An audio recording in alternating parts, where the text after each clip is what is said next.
आज परवा कार्यक्रमामध्ये आमदार राजू खरे यांनी आदरणीय स्वर्गीय सुधाकर पंत परिचारक मालक यांच्याबद्दल एक वक्तव्य त्यांनी केलेलं आहे, जाहीर वक्तव्य. पण एखाद्या स्वर्गीय माणसाचं असं आमदारनी त्यांनी त्यांच्या मतदारसंघातनं काम करत सोडून असलं लोकांच्या म्हणजे मेल्या व्यक्तीबद्दल असं बोलणं चुकीचं आहे. तर त्यांनी बोलायचं झालं तर विकासावर बोलावं, विकास काम करावं. त्यांनी असलं बोलणं चुकीचं आहे. मग आम्हालासुद्धा काय बोलता येत नाही काय त्यांच्याबद्दल. पण आम्ही असं परिचारक आम्हाला कधी शिकवलंच नाही. त्यांनी कधी असं लोकांना वाईट बोला हे करा. विकासाच्या कामाबाबतीत त्यांनी परिचारक गेले मी 40 वर्षाला काम करतो आहे. त्यांनी कधी असं लोकांना कधी कोणाला वाईट बोलले नाहीत. चांगले कामाबाबतीत त्यांनी बोलावं. त्यांनी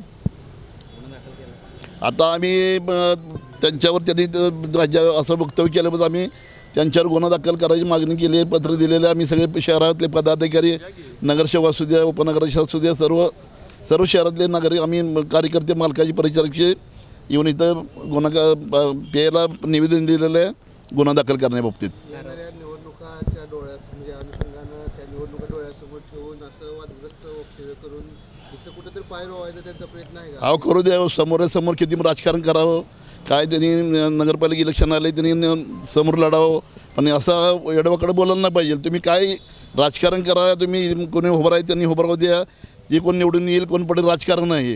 राजकारणामध्ये कोण निवडून असतं कोण पडत असतं. पण एडवाकडे बोलणं चुकीचं आहे. तुम्ही चांगलं काम करा ना.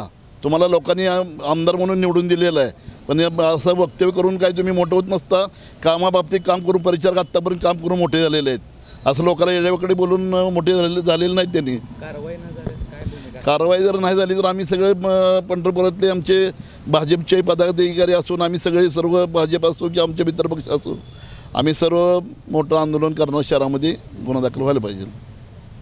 अहो असं कुठं असतं काय? कोणाच्या काय आयुष्यात काय पोटात नाही बापाच्या जन्म होऊन आला ना आयुष्यभर कोण आमदार होत नसतात. ज्या कपाळावर लिहिलेले असतं जेव्हा वेळ येईल ना वक्तव्य बात असते. कोण तुम्ही तुमच्या हातात काय तुम्ही निवडून येणार ना नाही निवडून येणार नाही बघू ना जेव्हा तेव्हा. आता काय असं झालं इलेक्शन झालं जेव्हा इलेक्शन पुढे येईल तेव्हा बघू काय असतं ते.